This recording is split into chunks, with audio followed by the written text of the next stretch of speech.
Weighed in human costs, it is the Chinese who have paid the highest price for their rocket failures.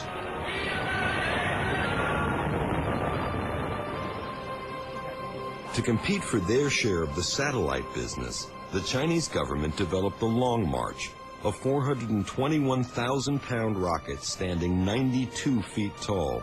The Chinese space program is entirely different than the U.S. program, the European program, even the Russian program.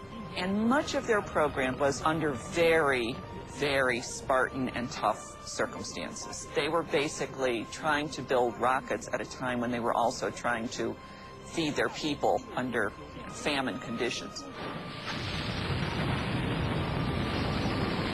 On January 26, 1995, this Long March 2 lifted off from its pad in rural China, with curious local villagers looking on in awe.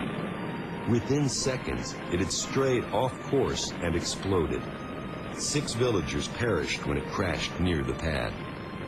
But that was just a precursor to an even more tragic event 1 year later.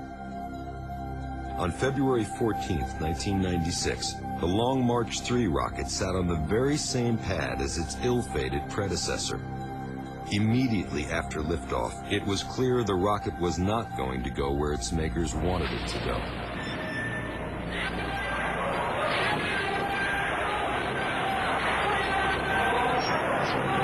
The rocket came crashing to Earth just seconds after launch.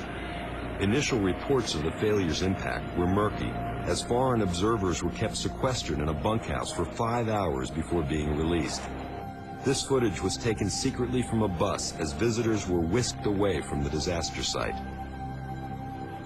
You see the soldiers standing there, but they had to then go out and do cleanup in a massive rural area. I think that explains why they needed this 5-hour time period to get it looking as good as it did, to then shuffle the foreign visitors through and get them out. As the reports trickled out, the world soon became aware of an unprecedented human catastrophe.